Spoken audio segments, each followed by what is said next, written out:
Okay, thanks everyone for attending today. So this is design review call number 20.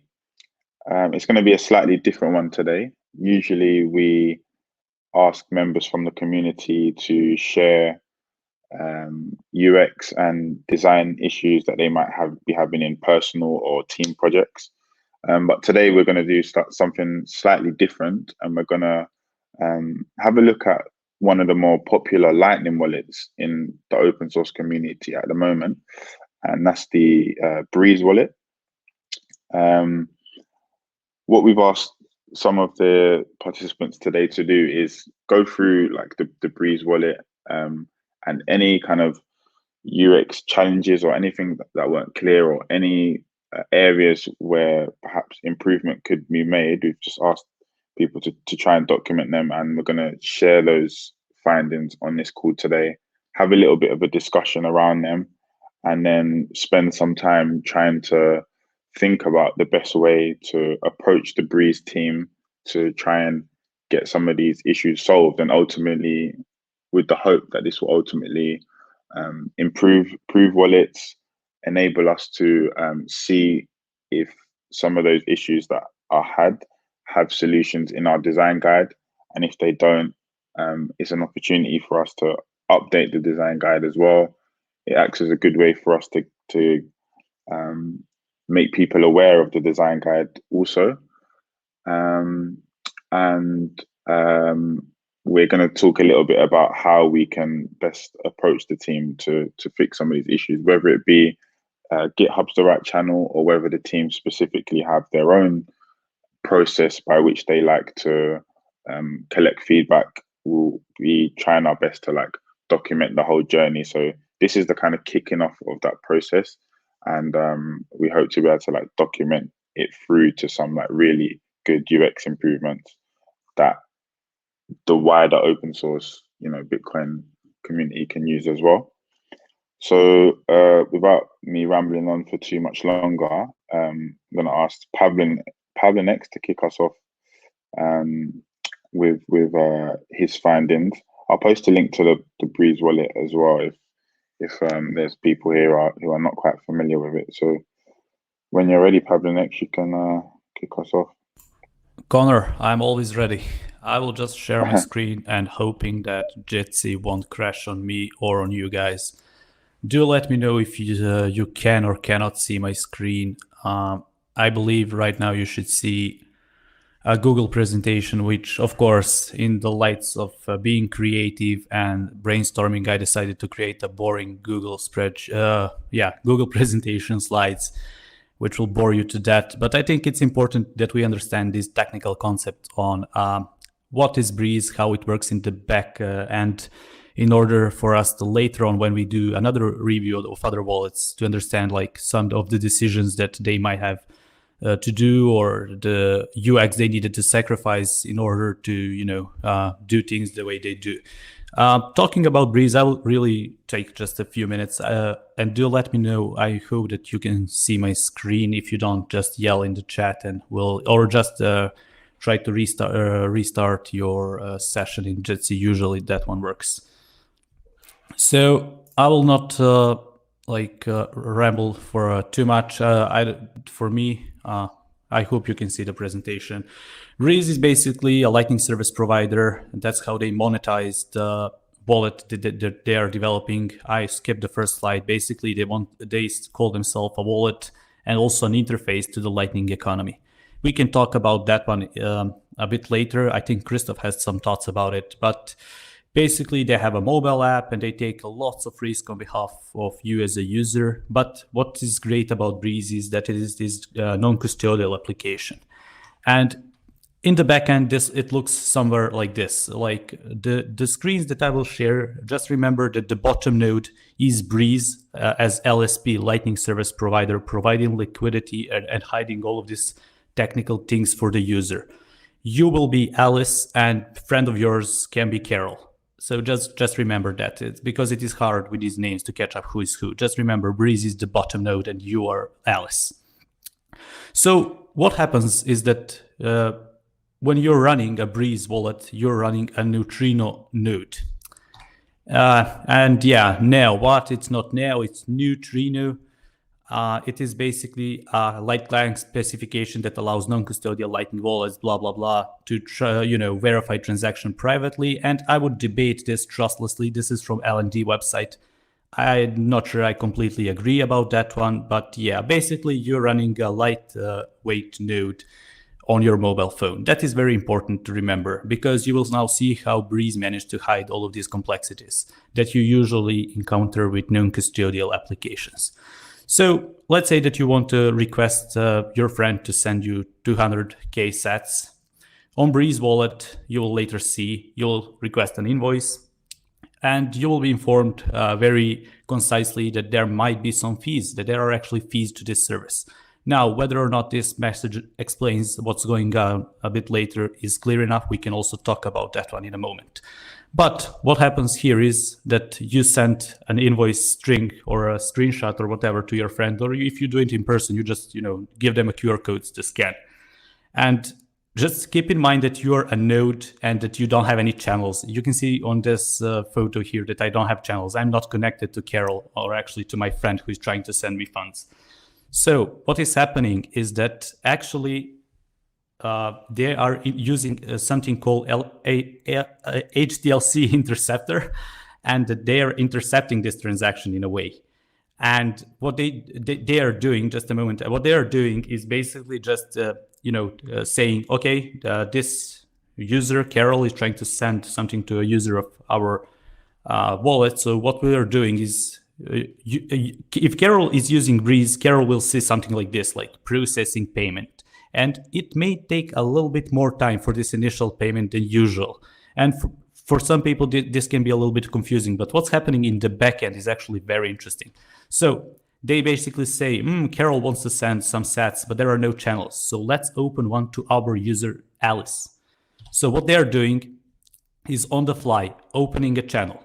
If the amount is, for example, 250K, they will add 100K on every of the channel opening in order to give you a little bit, later on we can talk about it, but they want to give you a little bit more liquidity as well, so that you cannot receive only one payment. They want you to be able to reuse these channels. And I'm sorry if all of this is a little bit technical. If any of you want a little bit more clarification, feel free to hit me up in Slack on DMs, because I do want us to spend time on actually debating the UI of the Breez. But all of this is a bit important to understand some of the screens later on. So they open a channel, they take a fee, 0.4 fee, and they open a zero confirmation channel. Like they don't want to, then they take this risk that they will open a channel with you and that they will do it without any confirmation. And that's that screen that I shared. The sender, if they're using Breez, will basically see this, which is interesting. You don't have idea. You just sent a payment, but in the background, they're doing all of this hard work in order to make sure that there are channels and that you don't receive a stupid error like no route or whatever. So yeah, zero confirmation channel open from their own chain and so on. As I said, they're adding a little bit of liquidity. So it's not like 250K channels. In this case, it's 350 minus some of the fees. And remember, this is also important because later on, as a user, when this payment is received, later on as a user, you can reuse this channel. If you're spending the Satoshis from your own Breez node, you will be automatically rebalancing this channel, which means that you can reuse it. So there is no fee on every transaction, just the ones that request a channel. So in this case, if I was to request like 1 million Satoshi payment, they would need to create a new channel and open a 1 million plus 100,000 Satoshi. And all of these numbers are determined by them. This isn't like determined on the protocol level or anything. They basically just, our users usually do this, so let's add 100Ks on top of that. So they also have like podcasting options. So if you listen to podcasts, you'll be rebalancing channels. That's interesting. And the maximal channel limit is 4 million Satoshis. This is the risk they're willing to take in order for you to be able to receive payments without even having to think about it, basically. So Breez manages liquidity. They are well connected to other Lightning services providers or other well-connected nodes on the network, and they also operate as routing node. All of this, plus some other things on their end, allow them to receive quite a lot of interesting revenue models. So basically, they charge you for fees when they open a channel, which is what any node on the network would charge, like Bitrefill or any other well-connected node. They also charge this, but they do it in a very user-friendly way, and you as a users basically do not see this. I think this is it. Oh no, I have one more. I don't know. I drafted this on the fly. So basically, key takeaways is that you're running a light node.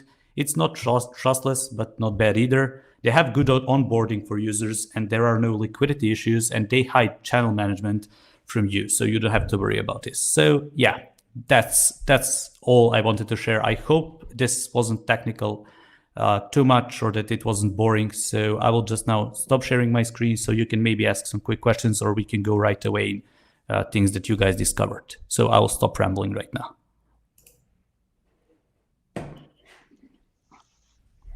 Thanks, Pablo. Next, we really whizzed through that. Any initial comments about that, or do we just want to look at some screens?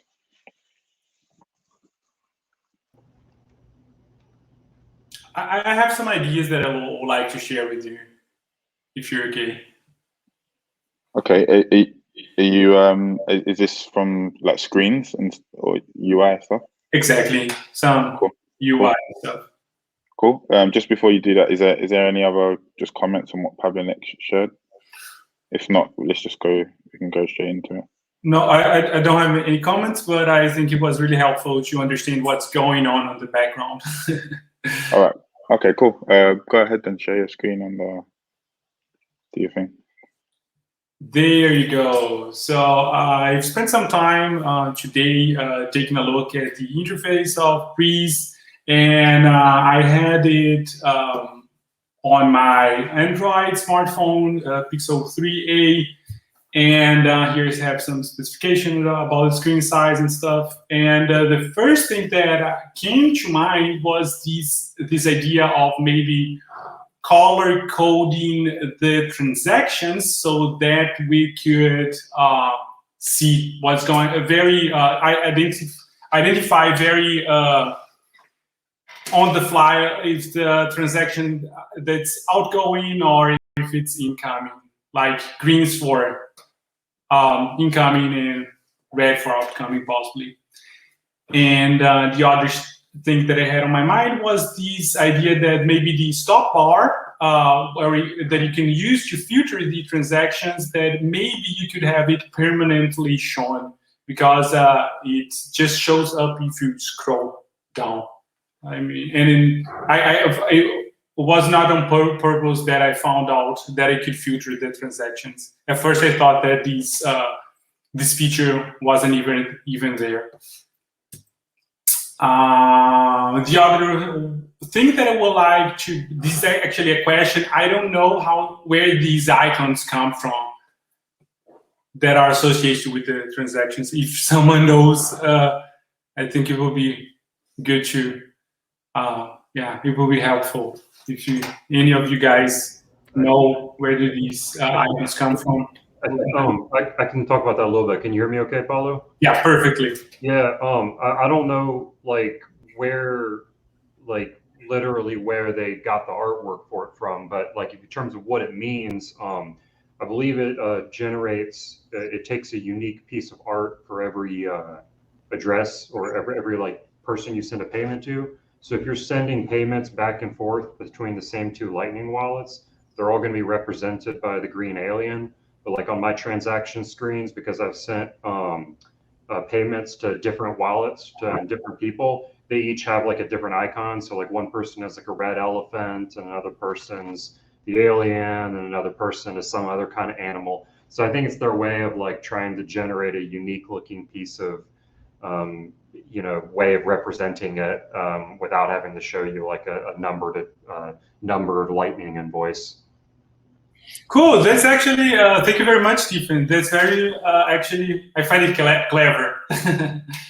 I do, yeah. Cool. I think that maybe it could be helpful to be able to label or to give a title to the person or to the transaction, because I've tried to edit the title. I had unknown for some of these transactions and I couldn't change anything. is like fixed. Yeah. Yeah, please. So, can you go back to the first screen? The first one? I'd never come across that in the wallet when I was using it. The red and the color coding. So, what is the red actually representing? Is that It would communicate that a transaction has been sent and received? Okay, I've never. Is this on Android as well? I've never actually seen this. I have it on my. I have N26, the bank, and the app is like this. When you receive money, you have a. Sorry. This is what you're suggesting, right? This is my suggestion. Right. Sorry. Okay, sorry, I didn't quite get that. Okay. The only thing with that is that I feel like with the red, it might feel like an error. Yeah. Maybe it should not have any colors. Just when it's an incoming transaction, when it's received amount, it could be green, for example, and no red. Yeah, well, you might want to play around with like directions. I don't know, maybe using arrows or using text, maybe incoming and outgoing, or received or sent. Like it might just be as simple as actually labeling it what they are instead of color coding. But yeah. Cool. Thank you very much, Connor. And the last thing, and this is actually for me kind of a big deal, it's about the general navigation of the app. These icons that are on the top left, they change when you enter another area. When you move, for example, from the podcast area to the balance area, the icon changes. And I think this may not be ideal. Maybe we could have a different option, like a main navigation option that you can just, maybe a drop-down menu or something like that. For example, here where you can see podcast reading, and you could possibly click here and say, okay, now I want to check my balance, now I want to go to the podcast area, and I want to check the apps, and could have it separated from the settings icon that would possibly always stay the same. Yeah, I think these are my suggestions. Can you guys understand what I'm proposing here? I agree. Yeah, I ran into the same thing. It's like you see the wallet icon at the top, and my mind thinks, oh, well, I get to the wallet by tapping the wallet icon.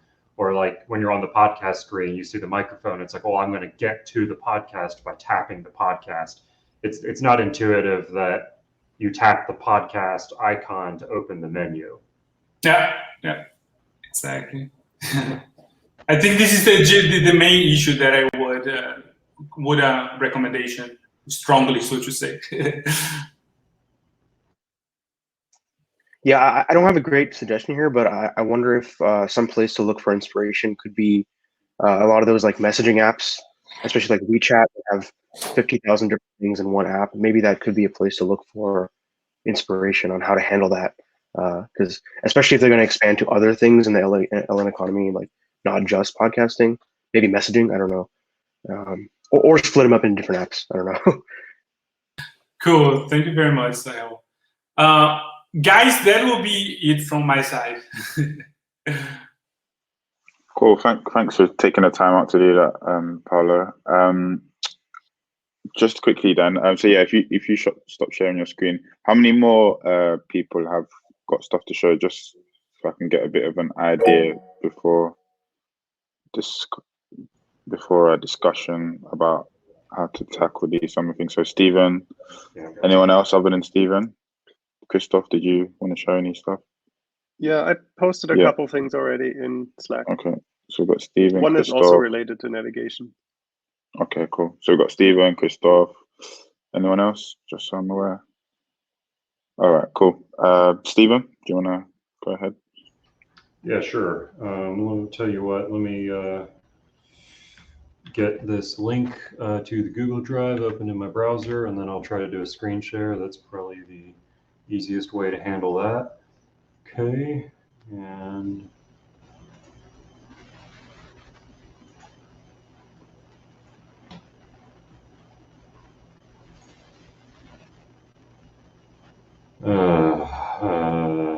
maybe would somebody else like to go first? I need to, do some security stuff because I'm not in my regular browser. So if somebody else wants to jump in ahead of me, that would probably be most ideal. Okay, cool. Did Christoph want to go? I know Christoph's a little bit ill, but so we can skip you if you don't want to talk too much, or if you're good. Yeah, hold on, just a second. Haven't I shared a file? I don't want to share my screen right now because my computer might not hit it. But there is a Google Doc. Wasn't there just a Google Doc? With I posted my screens in there, and they're also in Slack. 1 second. I'll put it in the chat for you. These images into. Wait, so maybe let me see. Hold on. Maybe so. There's a Google Doc with stuff in it. Maybe I can share it then. It's in the chat, guys. Can everyone hear me? Yes, it's in the chat. I'm not sure why Jitsi is lagging this much, but Steven shared the Okay, yeah, so I had. So hold on, I'm confused now. So did Christoph share the file or? Yeah, check the Google Doc that Steven posted in the chat. In there. Oh, that's your one. Okay. It's got multiple people's stuff in there. Oh, I see. All right, cool. Okay, I've got it up. Do you want me to share it then?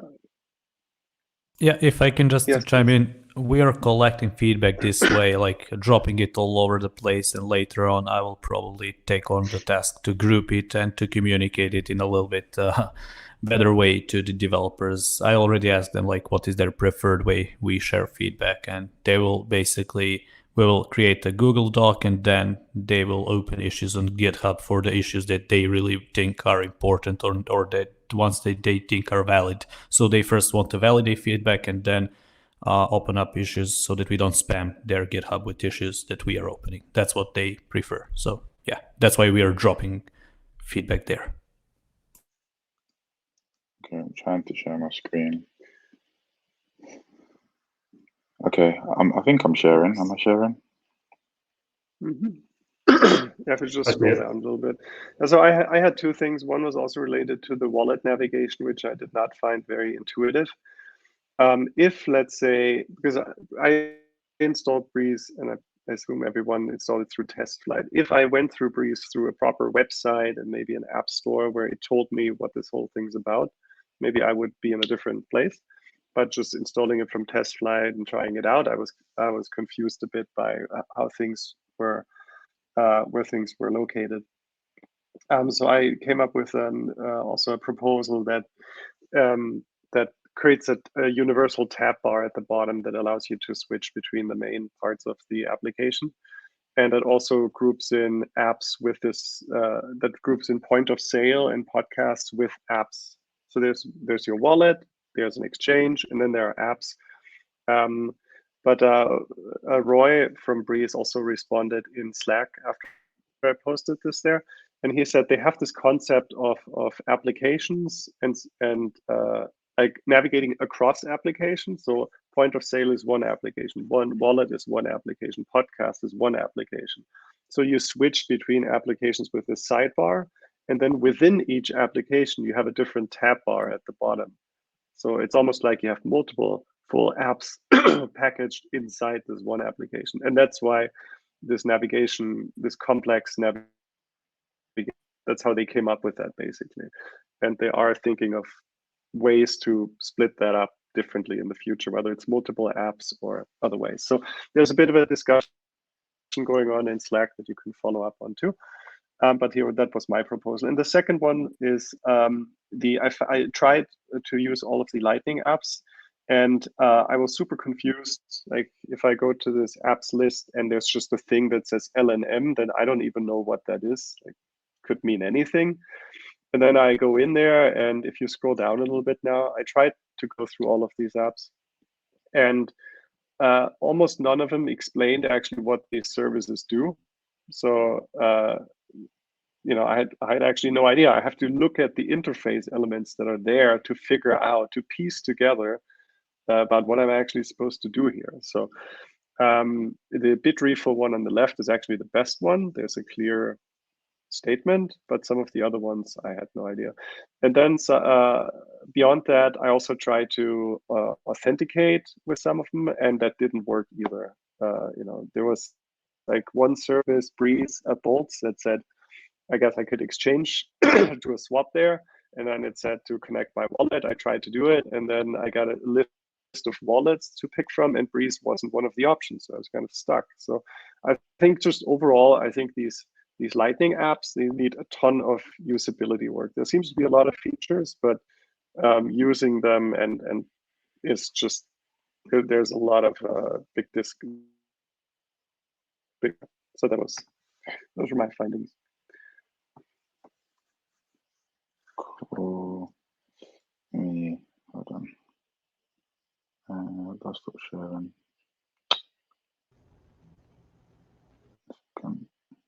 Okay. I'm not sharing anymore, am I? No. Okay. Thank you, Christoph. Any thoughts on those things? Slightly different, like navigation layout. The fact that there's this concept of like Lightning apps, and it's not immediately obvious what any of them do or how to authentic. Especially the authentication part is quite challenging because it's not really a thing at the moment, is it? Really, when using Lightning, it's only kind of just starting to emerge with like LNURL and all of these things, but there's not really a standard way of doing this yet, I guess.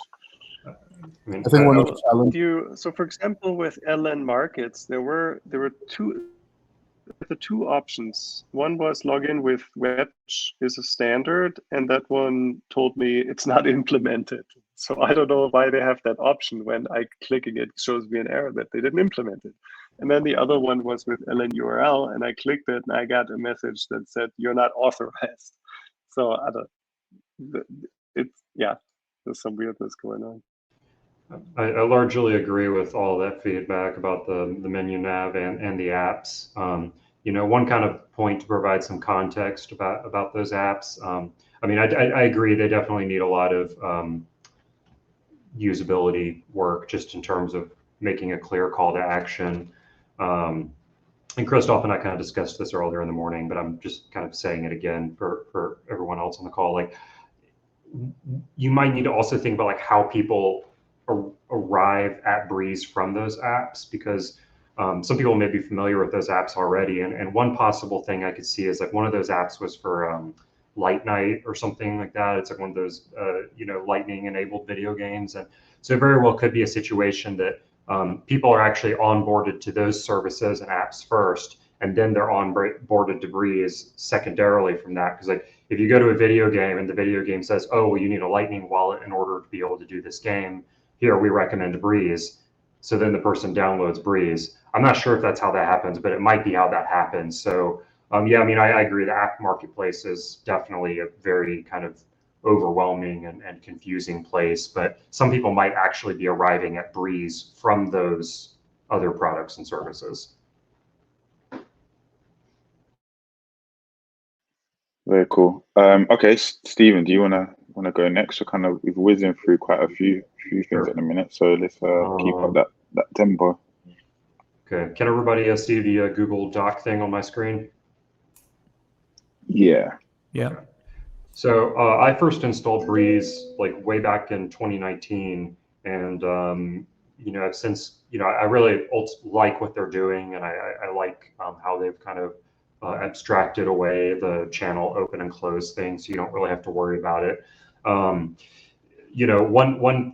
issue that I ran into is like, because a large period of time went where I didn't use the app, and so then when you reopen it, essentially like the neutrino thing that Pavlinex was talking about, it has to resync block filters. So it's kind of like if you were running an Umbrel or a full node or something, and how like your Bitcoin Core downloads all of the blocks, except it's just downloading a much more lightweight block filter.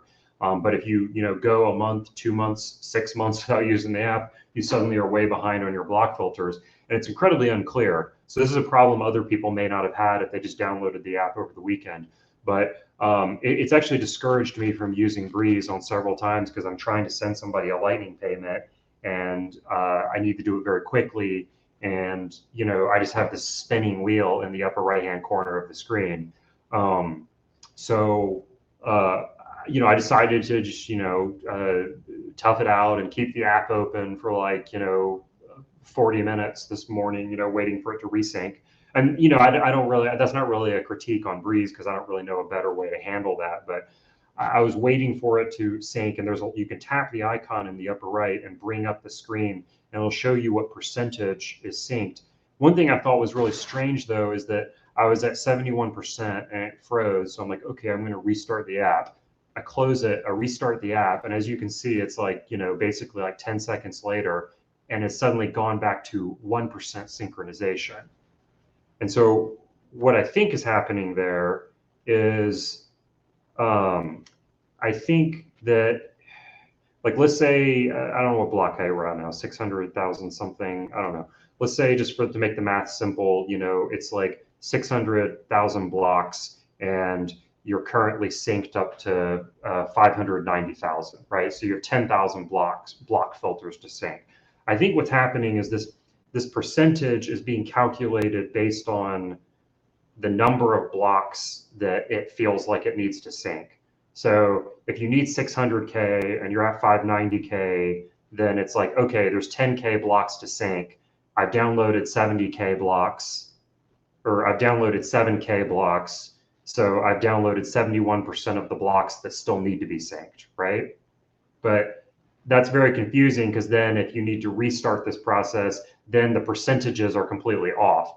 So I'm not entirely sure how that percentage is being calculated, but what I would recommend is just that they make it a straight, like, make this percentage accurately reflect the number of filters you've downloaded and the total number of filters available. So that way the remaining sync percentage doesn't change every time somebody starts the app for the first time. I think that could be alarming for someone who doesn't understand block filters. Another weird thing that happened is in the time since I first downloaded Breez, this podcast feature has been pushed. So I went to the podcast screen to check that out. And I don't know if they're related or not, but I started playing a podcast and was like, okay, I'm going to send them 2 sats per minute.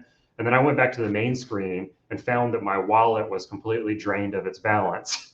And then I realized there was this channel close transaction.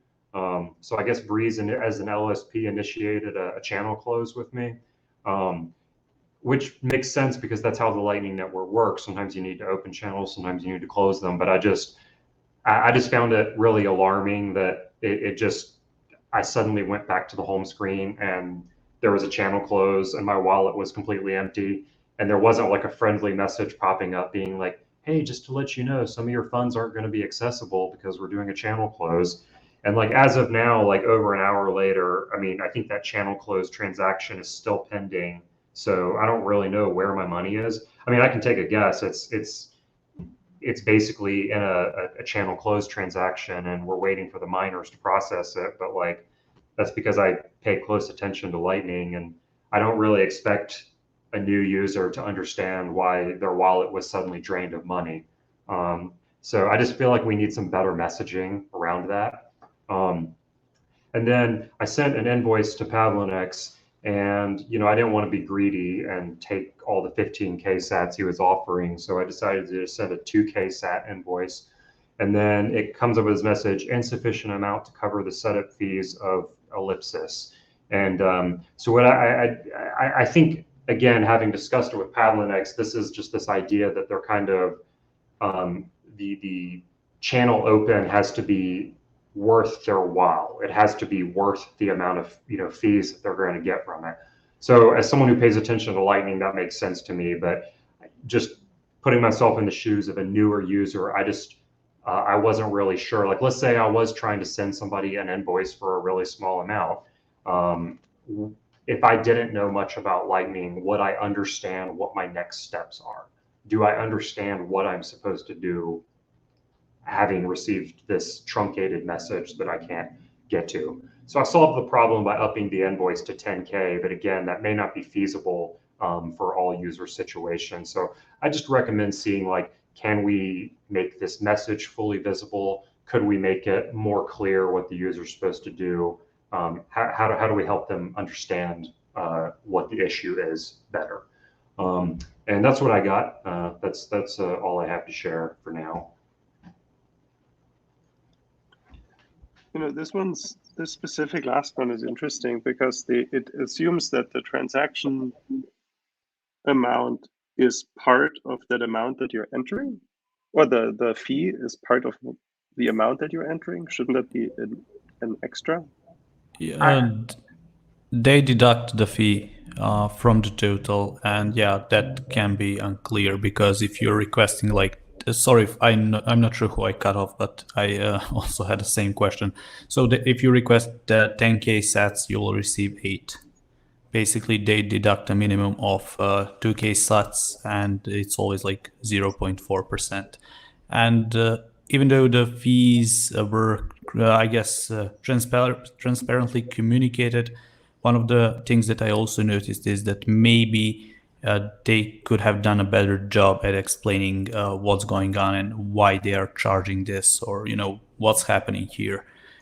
Because it gets down to the point that it is more cost effective that people receive larger amounts first and then like smaller amounts. So if you were to request like I don't know, 1 million sats channel, you can basically reuse that later on, and it would be cost efficient, because if you open a few smaller ones, then you would pay fees to them as well. So it makes sense to have like bigger channels. Hey, Pavlonex, a question about that. So when I have transactions, like payments from like when I first started Breez, and like me and my friends were just messing around, and we have these like 10 sat payments we're sending to each other. So is that 2K limit or minimum something that they've reinstated, that like a new policy that they've implemented, or is that only when a new channel needs to be opened? Yeah, correct. That is only when a new channel is opened, and that's like the cost that they also have, the risk that they are taking as a Lightning service provider to open a channel for you, so a zero confirmation one. Yeah, so now that I have a channel with them, because you and I did the payment earlier, I suppose I could go and do like a really tiny, 100 sat payment now if I wanted to. Yes, so if it was like 10K payment, I think that they add, as I said in presentation, 100K sats. So they added like 100K to liquidity, so we can now bounce back to one another. And if you were, listening to podcast and anything, you would rebalance, as I explained in the presentation. And if I can just chime in with another piece of feedback, and it is tied to what you were actually explaining, Stephen, about the sync problem. It makes me wonder if the reason they added all of these applications and fun stuff in the wallet is also that they want to make you, use the app often in order not to cause the, sync problems that you were facing. Like if you have podcasts that you listen to, maybe that can be the reason. So basically they want to keep you engaged. And I'm just guessing here, maybe that's not the reason, but maybe they want to keep you engaged as a user to have the app open so that it's synced. And I first really disliked these apps because I didn't want them in the wallet, but now like thinking a little bit about it, maybe that can be one hack around this thing with syncing to the chain. And yeah, maybe. Well, one that also goes back. Go ahead. I was just going to say real quick, I think it's also specifically an iOS issue. I've talked to some other wallet developers about, having to sync like block filters and stuff. And one interesting thing that I've learned is that there's limitations on iOS about like running certain things in the background. I think it's just easier or more, I don't know, doable on Android. So I think specifically with these iOS apps, it's really difficult to have block filters syncing entirely throughout the day without the app being open. That's all.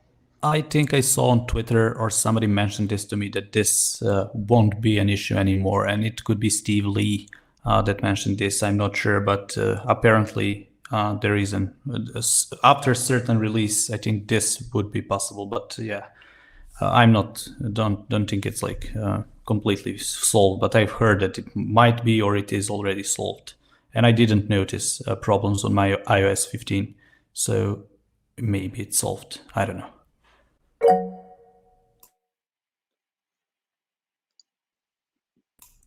Yeah, Okay. Sahil would like to speak. Yeah, Sure. maybe. I just have a quick piece of feedback. It's not related to syncing or navigation or anything. It's sort of related to sending and receiving. I don't know if you guys have the app open, but you click send or receive, and there's sort of like an intermediate sort of bottom modal thing. I wonder if there's some data they have where they say 90% of the time you hit receive, you're going to be receiving via invoice. So maybe you default to, like when you hit send, you default to pasting the invoice. And maybe there's another option to send to a Bitcoin address, because I would bet it's like 5% of the time you're sending to an on-chain address. I don't know, just a thought there.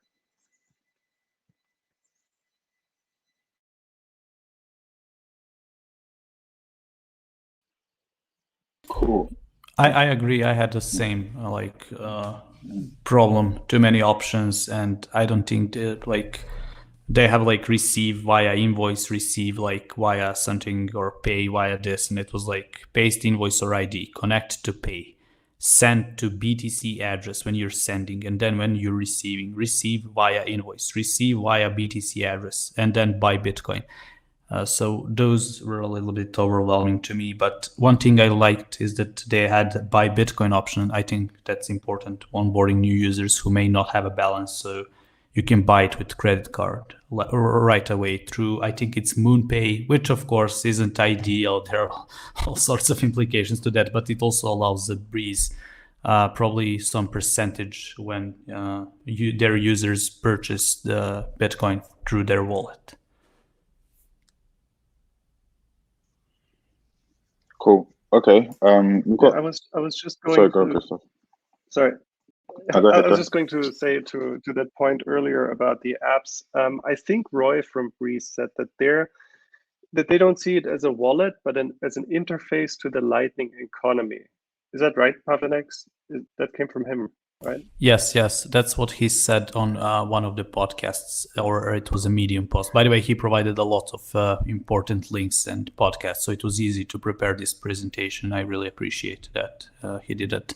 But yeah, he calls it like he actually I think says it's not a wallet; it's like an interface to Lightning economy. Correct?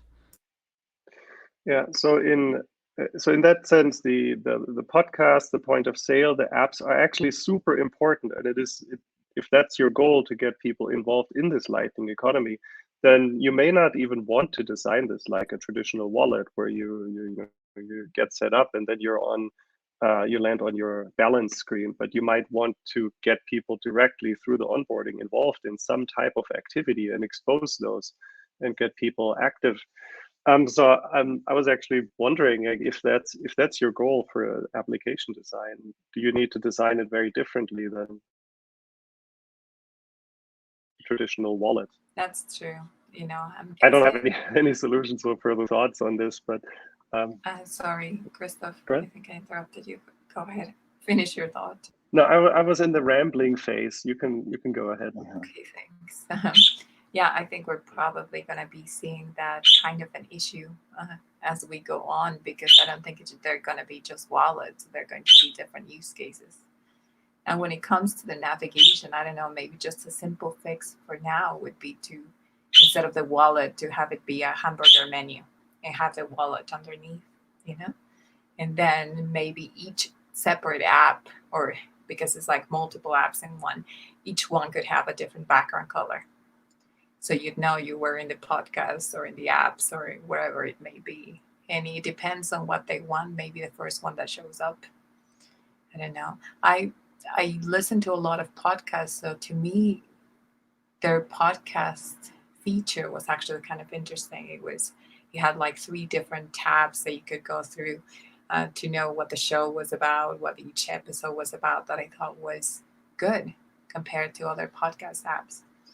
So in that sense, it was interesting. I had a hard time finding the backup option because it automatically, it only gives you the option for Apple or Google. And then there's this little thing that says encrypt backup. And I thought, oh, is the backup not encrypted? And that's where the seed freeze thing is. So that to me was a little bit unusual. I liked a section that they had for developers. I'm not a developer, but I thought it was cool that somebody could go in there and do something with it. What else? I think maybe, yeah, I think it will take a lot of rethinking on how to present something that goes beyond the wallet. And I think it's going to make these things interesting. Thanks, Alexa. I'm just going to butt in just because I want to spend the rest of the call discussing, like, because we've gone through a lot. We've gone through a good 6 or 7 challenges, issues that people have come across. So I want to spend a little bit of time discussing how we can engage with the Breez team and document some of this stuff. So, like, yeah, I mean, just to quickly summarize some of those issues as well. We talked about onboarding new users and inbound liquidity issues, and Pavlex talked about like what's happening in the backdrop and how that's being surfaced on the UI, whether it just be like a simple progress loading screen, some more simpler UI things that could be added in with regards to like understanding, have you received or have you sent payments, like little maybe color cues or different types of icons that would express that. Completely different nav structure that doesn't hide some of the features that the wallet has and surfacing them on like a wallet home screen. The stuff about the Lightning app. So again, like there's a lot of stuff to dissect, and we could take any one of these 6, 7 issues and kind of think about a way to present it to the Breez team in a way that over the sort of, I guess, medium or longer term, we'll actually see some of these things get fixed, and we can document them in the guide, and other wallets can see this process and take inspiration and maybe implement in their own.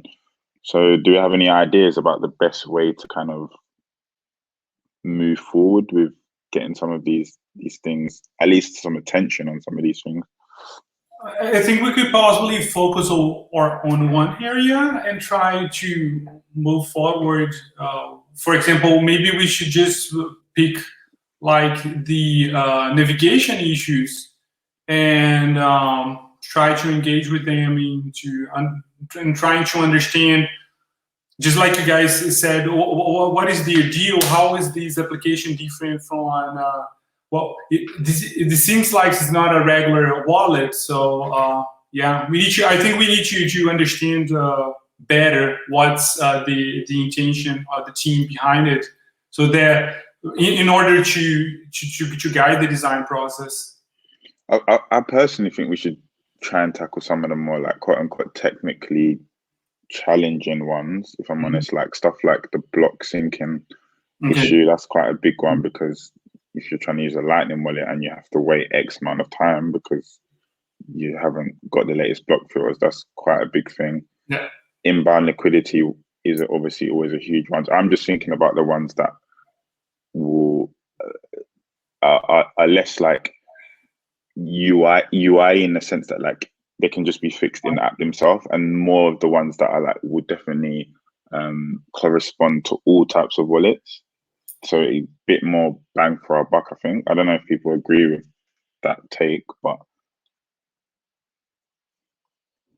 so yeah, and if you do agree with taking on some of the more technically challenging ones, then what is the best way to do it? Maybe Pavlex has some insight that I don't know if the Breez team already have a process for garnering feedback that they're comfortable with, and we should just adhere to that, or if something a bit more tailored to what this community provides is more beneficial. Yeah, so I already mentioned that I talked to Roy, wanted to check with them how best would it be for us to send them feedback, and we agreed, found a middle ground. We've been going a little bit back and forth, but we found a middle ground that we should create a Google Doc with some issues and simply emailed it to them. And I'm happy to do that. I'm gladly that we recorded this call so I can go back to some stuff. I took a bunch of screenshots as you guys were, and notes as you guys were talking. But yeah, I think we, for example, would, if I can recommend an approach, and it's usually like the one that works in open source, is that we take little wins, some small UI improvements, because we need to gain a relationship with them. The way Breez looks at us right now is a bunch of UX and design local people wanting to rebrand my wallet, change everything. They're not even my users. And of course, I'm joking, but this is how most open source projects react to when people want to completely disrupt what they are working on. So I recommend that we do small wins one by one. Maybe if people here are interested, maybe we can organize a few design calls where we would break up these screens and maybe come up with some simple mock-ups and solutions. And then maybe by the end of the week or next week, depending how we progress, we can send the progress to Roy, and then maybe it will become an ongoing relationship. Maybe they will just use some stuff, open GitHub issues. I specifically asked them to open GitHub issues because I wanted us to be able to keep a track of what we've been suggesting and if it's been implemented. So I don't know. I would go with the small things, Connor. I'm not sure if others agree, but. Well, I have something I'd like to add on to all that. Yeah, I mean, I think that sounds like a good approach in terms of engaging with the developers. And another thing to point out about this project that's about Breez that's different than some of the other projects that the community is engaged with is that Breez is a business. And while the code is open source and verifiable, this is a business, and they have some degree of funding, to my knowledge, and so as a business, I think it's also kind of incumbent upon them to take the lead and have their employees make whatever changes. Now, again, it's open source on GitHub, so if anybody feels like taking the time to go do lots of mock-ups and all of that, that's certainly wonderful. But in my opinion, this largely is their responsibility as a business. Yes, I agree, but it also gives a great example on how a free and open source wallet can self-fund themselves. Like, you just need to have like good LSP node, a little bit of Bitcoin locked up, take some risks, and you can just fund your open source project. You can take 5% cut of some applications that you design. So it is also like a good pattern for other wallets that may not wish to be a business, but it really shows a good way, in my opinion, how you can monetize Bitcoin wallet, which is something that we didn't have for a long time for non-custodial wallets in Bitcoin. And this is just a good example. And I agree. I agree totally. And I support that. All I'm trying to say is that, like, with the Bitcoin design community and, a lot of volunteers and stuff like that, a lot of volunteers in this community, I just wanted to put that in perspective. I was going to say as well, just that this should, to some extent, be looked at through the lens of the design guide as well.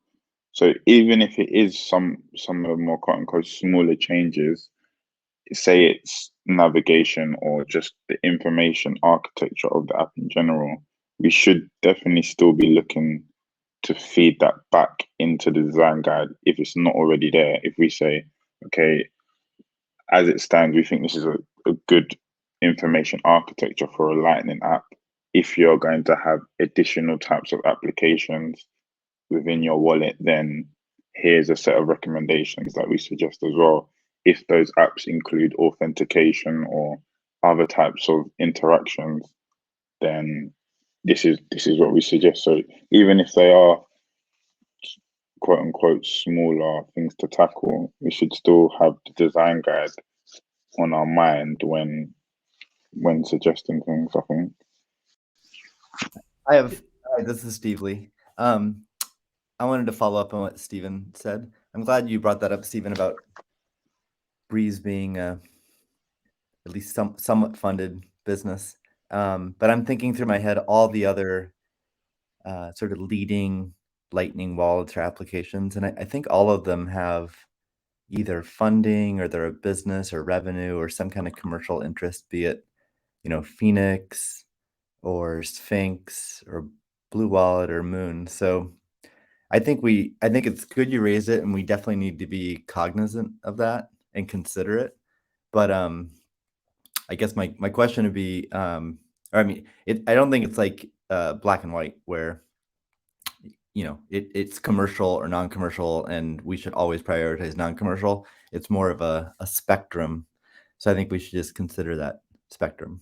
It would be sad to me if we don't contribute to any of those projects that I just mentioned, or if we consider even more, especially since they're all relatively small. I think it's different than like doing all the UI work for Square or Coinbase or some super large company. I'm curious what others think about that. That's a fair point. I think that maybe the way that we can think of this is the kind of product that they're building and whether it fits with the Bitcoin design guide principles. And, this being a non-custodial option, it's a good thing to look into, right? So I don't know. I'm more of thinking of what kind of product it is and where it could go than whether you can get funding, because funding is also important for projects.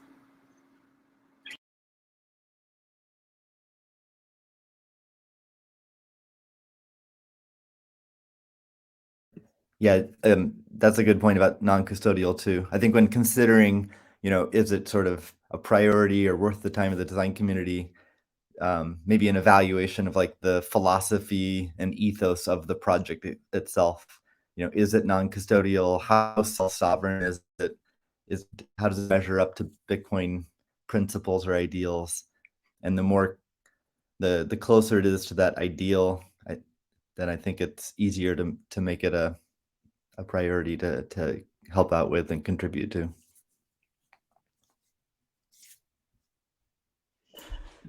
Yeah, I mean, we identify already some issues. We can just bundle it up nicely and just send it to them and see how they react to it. And if they do, well, win for us. We improved one open source project. Whether or not it's company or not, it doesn't really matter.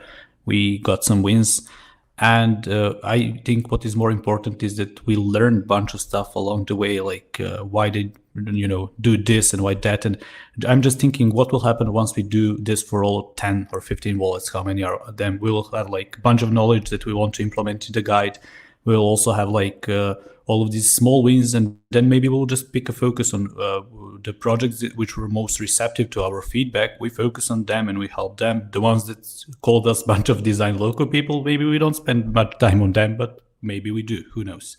Just my thinking. So one thing I would suggest, like a concrete thing we can do, Alexa pointed out their private key management, which is abstracted very well. I liked that. It is, completely in the cloud, but also pointed out one good UX hiccup. It's not really clear on what's happening there. So maybe we can compare that to what Daniel suggested in the private key management and just see, okay, well, maybe they can, copy the mockups that we have in the guide or, use some of these principles. And then maybe we can, if we want to focus on like some big things, but we already have a bunch of small things. So if you guys want to team up and create a Google Doc out of all of this creative mess that we did, just let's do it and let's just send them an email. It doesn't cost anything. And yeah, it will be fun just seeing the improvements happening. Cool. I think that's it. Oh, go ahead. Is that a couple of design exercises that I've been part of were done was that we would collect a lot of feedback from a lot of people, and then we would try slice and dice them into our buckets, because the feedback will be of two kinds. One is the UI expectation that has not been met, and the other is the sort of application that people are desiring Breez to build. Now it's completely up to the Breez team to take those feedback, but as long as they are sliced and diced or bucketed in certain buckets, they can even choose to not accept those buckets. For example, navigation movement can be one bucket. A lot of people have suggestions that popular sections should be either in the form of a tab bar or they should be differentiated in a better manner. And so filling in the Google form, collecting those inputs and placing them in FigJam or in any other tool under certain heads, and then letting them run with it might also be a good way to go about it, given that not all the ideas that we have for what Breez Wallet should be is what exactly Breez Wallet wants to be. Yeah, so that's one minor point I don't add. Okay. Thanks for that, Setu. Thank you. All right, so we're out of time. But thanks for everyone for turning up today. I think this one's been really productive actually, and I look forward to doing this for some of the other projects as well. So just to finish them, we will go ahead with aggregating some of these issues into like a formal document that's a bit nicer, outline the problems, potentially like provide some solutions, hopefully that come directly from the design guide. If they don't, they might just be individual recommendations from people that, again, if there's some consensus around, we should put them in the design guide. We're focusing on more smaller, we're focusing on more smaller issues to start with. And hopefully maybe over the longer term, we'll tackle something, or medium term, I should say, we'll tackle something a bit more heavy, like private key management. We'll see how that goes. But in the initial phase, it's just about bringing a bit of awareness to their team, building some relationship with them, and hopefully doing the same for some other projects as well. So yeah, like I said, I really enjoyed this one. We've had a few design reviews over the last few weeks that are quite different to this one. So I'd like to see more of this. So if you guys find it good, maybe we can have a vote on the next wallet we tackle, and think about the best way to approach that team about solving some of those as well. All right, cool. Everyone's welcome to stay on and chat and stuff. I will stop the recording now and get this uploaded today. So catch you guys soon.